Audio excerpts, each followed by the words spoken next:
का गाव वाईज कोतवाल बुकाच्या नकली आहे, गाव वाईज आहे ते, जन्ममृत्यूच्या नोंदी गाव वाईज आहे, पण मराठवाड्यात तशा नाही आहे, म्हणूनच तर पंचायत आहे ना. सगळ्यात मोठी अडचण तेच आहे, हे तुम्ही समजून घ्या. घेतलं समजून. आता शिरूर तालुक्यातल्या नोंदी ह्या पात्र काय नाही ऐकायचं, पण आमचं बी ऐका. शिरूर तालुक्यातल्या नोंदी पाठवतात ह्यात आणि काही पाथर्डी द्यात. त्या लोकांच्या जवळ नोंदी आहेत, आत्ता नोंदी आहेत. 3 महिने झाले ते याला पाठी घालते. कोण देणार त्यांना पत्र? तुमच्या चुकी आम्ही काय करावं त्याला? तालुक्यात सरकारनं टाकले, सरकारनं टाकले. 10-15 तक्रारी. पण हे उदाहरणच आहे ना, 26 गाव आहेत ते. असं नाही व्हायचं. असं तुम्ही जर आमचं ऐकून नाही घेत तुम्हाला. तुम्ही सांगा, एवढ्या मोठ्या विषयावर तुम्ही अशा 100-200 तक्रारी आल्या आणि त्या जर आपण व्यक्तिगत स्तरावर करतो म्हटलं तर ते साधं आहे ना. पण ते बरं ते जाऊ दे, दिलं सोडून, दे सगळं सोडून दिलं. आत्ताची चर्चा अशी 54 लाख नोंदीवर आपली काल झालेली 1.5 महिन्यापूर्वी झाली चर्चा. 54 लाख नोंदी तुम्ही काही करा, आम्हाला 20 तारखेपर्यंत त्याचे प्रमाणपत्र द्या. तुम्ही मध्यस्थी व्हा, तुम्ही यांच्या मागा लागा, प्रमाणपत्र द्या आणि त्याच्या परिवाराला द्या. हे सगळे सोयरे तवा कामाला येतं, हे मान्य. पण पाटील साहेब, काल काय ठरलं होतं का 54 लाख ज्या नोंदी आहेत त्या गाव पातळीवर ग्रामपंचायतवर लावणे, ज्याच्या नोंदी आहे त्या त्याचे वंशवळ सापडले तर त्याच्या घरापर्यंत देणे आणि अपलोड करणे वेबसाईटवर, हे आपलं ठरलं. आता ह्या सगळ्या नोंदी दिल्यानंतर त्या माणसानं अर्ज केला पाहिजे. आता अर्जाच्या सुविधा लिहिण्या घेण्यापासून आपण प्रत्येक ग्रामपंचायतमध्ये माणसं ठेवले. आता अर्ज कराले त्याला यावंच लागेल, त्याला सही द्यावं लागेल आणि जेपर्यंत तो अर्ज करत नाही, सही करत नाही, त्यापर्यंत प्रमाणपत्र देऊच शकत नाही. पाटील बरोबर. आता तुम्ही जर त्यांच्या ग्रामपंचायतला लावलं आपलं ठरल्याप्रमाणे यादी, तर त्याला माहिती होईल माझं नाव आलं तर तो अर्ज करल. त्याला जर त्या ग्रामपंचायतला तर माहित झालं तर तो अर्ज करल. नाही, त्याच्यासाठी दवंडी देत आहोत त्याच्या घरापर्यंत. आता आपण वेबसाईट पण डिक्लेअर केल्या, त्याच्या जाहिरात दिल्या सगळ्या. ग्रामपंचायत लावा ना तुम्ही. आता वेबसाईट काढलं ना, ग्रामपंचायत लावलं त्याला माहिती होतं. वेबसाईट काढलं तर तुम्हाला भेटतं ना, सरपंचाला कळल, बाकी शेतकऱ्याला कळणार. ग्रामपंचायतला कागद लावा ना, ग्रामपंचायतला लावा, तो अर्ज करल. आणि तुम्ही हे आपण लिहिलं ना, तर सगळ्या नोंदी आढळून आल्या आहेत. त्या संबंधित नागरिकांना निदर्शनात येण्याच्या अनुषंगाने या सर्व तलाठी यांच्या मार्फत गाव स्तरावर मोहीम स्वरूपात प्रसिद्ध करण्यात यावं, जेणेकरून पात्र नागरिकांना जातीचे प्रमाणपत्र प्राप्त होण्याकरिता सदर नोंदी पुरावा म्हणून सादर करता येईल. हे महसूल अप्पर मुख्य सचिवानं सगळ्या कलेक्टरसाठी पत्र काढले. म्हणजे त्याची अंमलबजावणी कधी होणार आहे? चालू आहे ना, सगळं इकडे चालू आहे साहेब. होतंय. मग 2 दिवसात प्रमाणपत्र द्यायचे सगळे 54 लाख. अर्ज केल्यावरच प्रमाणपत्र. आपण त्यांना माहित झालं तरच ना, त्यांना माहित बी झालं पाहिजे ना. करासाठीच मोहीम आहे ना. मग होईल ना 2 दिवसात. आमच्या हे प्रशासनाच्या लक्षात आलं नाही, तुम्ही हे लक्षात आणून दिलं, तुम्ही हे चांगली गोष्ट लक्षात आणून दिली. त्याच्यानुसारच तर आपण विभागीय आयुक्ताकडे बैठक घेतली. बैठक घेतल्यानंतर तुम्ही म्हणा का मराठवाड्यासारखं संपूर्ण महाराष्ट्रात झालं पाहिजे. आता संपूर्ण महाराष्ट्रात हे काम सुरू आहे. आता ह्या नोंदी त्याच्या घरापर्यंत पोहोचणं का होतंय, तुम्हाला मी मागे सांगितलं का एखादा रामदास नाव आहे आणि वडगोदरी नाव आहे, रामदास आणि वडगोदरी, त्याची वंशावळ शोधाले नाही म्हटलं तर खूप वेळ लागतो. कारण तो कोणत्या त्या गावच्या रामदास असे 10 असतात, तर त्या रामदासाचे 10 शोधाले थोडं कठीण जातं ना. तुम्ही हे लक्षात घ्या ना. त्याच्या 1.5 महिन्यात त्याला कठीण गेलं नसतं. 1.5 महिन्यापासून त्यांनी प्रशासन सुरू केलं असतं. केलं आहे पा, याच्यासाठी वेगळी टीम तुम्ही सांगा. वंशवाळ पाहण्यासाठी शोधण्यासाठी आता एक प्रस्ताव आहे आपण पाठवला कार्याला याच्यासाठी. ही मान्यता जर 1.5 महिन्यापूर्वी तुम्हाला सांगितले तेव्हाच घेतली असते तर प्रशासनाने काम केलं असतं.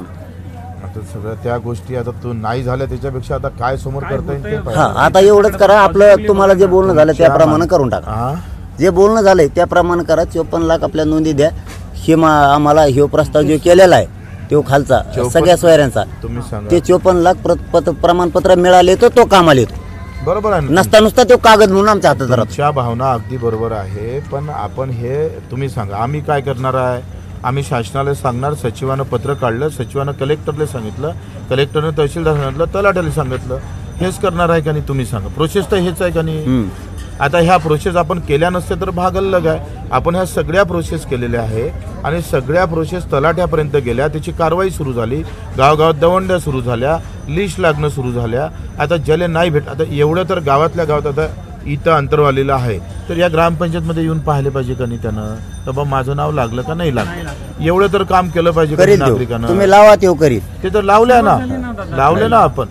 तुमचं भावना प्रामाणिक आहे, त्या आपण लावल्या ना. नाही, मला फोन द्या ना, म्हणजे गावाला फोन लावून बघतो मी लावले. कुठल्याही गावात फोन लावा. हा, जिथं नाही लावला असेल त्या अधिकाऱ्यावर कारवाई करू आता बघ तुमचं काय वर येतंय परत. बघा ना, पहिल्यांदा विचारा तुम्ही खात्री अरे ते नंबर कोणाकडे आहे? ज्या गावच्या नोंदी सापडल्या एखाद्या तिथंच गावात, लागेल. तुमच्या गावात लावली का? कुठलाही लावा. ना? रँडमली लाव, विचारा ना फोन लावून. नाही लावली काय म्हणता इथं? तुमच्या नोंदी सापडल्या का? तुमच्या गावच्या नोंदी सापडल्या असेल तर लागणार नाही. ज्या ज्या गावात नोंदी सापडल्या त्या गावामध्ये दादा दौंडी देणं असेल, नोंदी ग्रामपंचायतवर लावणं असेल, सगळी आणि कामं चालू झाली हे आहेत. कायमस्वरूपी चालणारी प्रोसेस आहे. जातीचा दाखला म्हणजे हा हा कायमस्वरूपी चालणार ना, कारण आता 7 महिने चालली. आणखीन नाही हो, आता तुम्ही सांगा माझ्या गावातल्या 25% तुमचं वेगळं बाबा, तुमचं कल्याण झालंय, आमचं गुतलंय हाडूक. नाही, 10% लोकांनाच जातीचा दाखला काढला. गरज पडली तर काढतात गावाचं नाव लोक. काय? नाही गरज पडली की नाही, लय तरसालेले आहेत लोक. दहीपुरे नावाचं गाव आहे भाऊ. दहीपुरे नावाच्या ग्रामपंचायत मध्ये अशा नोंदी लावल्या. सगळ्या गावाचे नाव, रायभानला सिद्धू, तुमच्या गावात नोंदी मिळाल्या ना? बारसावाडा, प्रत्येक गावागावात. बरं ठीक आहे. तर त्याचं ग्रामपंचायतनं काही लावलंय का? तिथं ग्रामपंचायतला तहसीलदार किंवा तहसीलच्या एखाद्या अधिकाऱ्याने येऊन तुमची तिथं काही नोंदी मिळालेल्या लावलंय की? नाही लावलं ग्रामपंचायतला. गाव आहे? हे काय वडीकाळ्या म्हणून गाव आहे. तिथं नोंदी सापडल्या का त्या हा गावात? हे काय बोला, बच्चे भाऊ कडून ना देतो. 1 मिनिट फोन घ्या, बोला त्यांना. हा भाऊ, वडीकाळीला नोंदी हा घ्या ना, घ्या नाही, बोला नाही काय. नोंदी सापडल्या का? कधी सापडल्या? आज सापडल्या. नाही, आम्ही अचानक फोन लावला तुमच्या गावात लावले का, तर ते नाही म्हणते. नोंदी तर सापड्या. तुमच्या गावच्या नोंदी सापडल्या आहे का? ते लिस्ट लावली नाही का? बरं लावली नाही लिस्ट तिथे? अरे शांतपणे नको शिकू. तू आज का सापडली का? लावली का नाही तू? अरे काय शांतपणा करतोय? हुशार झाला का? सरपंच आहे आमच्या गावचे. नोंदी सापड्या तुमच्या इथं? 70 सापडलेले आहेत. काय लावलं नाही? कधी? काय लावलं नाही ते सांग. बरं 1 मिनिट ऐका. आता तुमच्या तिथं या लिस्ट लावली का कालपासून काय केलं मग? ग्रामपंचायतला? ही पद्धत 1 बरोबर मिनिट नाही. 1 मिनिट हा, तुम्ही बच्चे भाऊ कडून कडे देतो. म्हणजे मग आम्ही हा. काय इथं काय बच्चे भाऊ. लावतो तुम्ही फसवून? बच्चे भाऊ, भोकरदन तालुक्यातला इथं 70 नोंदी सापडलेल्या. यादी लावली की विचारा. तर लागल्या नाही का? तुमच्या लिस्ट नाही लागलं का गावात?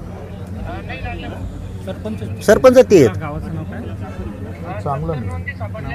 घेऊन घ्या. हा. सगळा अनागोदी कारभार आहे हे बरोबर नाही आहे. हे. सगळा अनागोदी कारभार आहे. कुठला यांचा?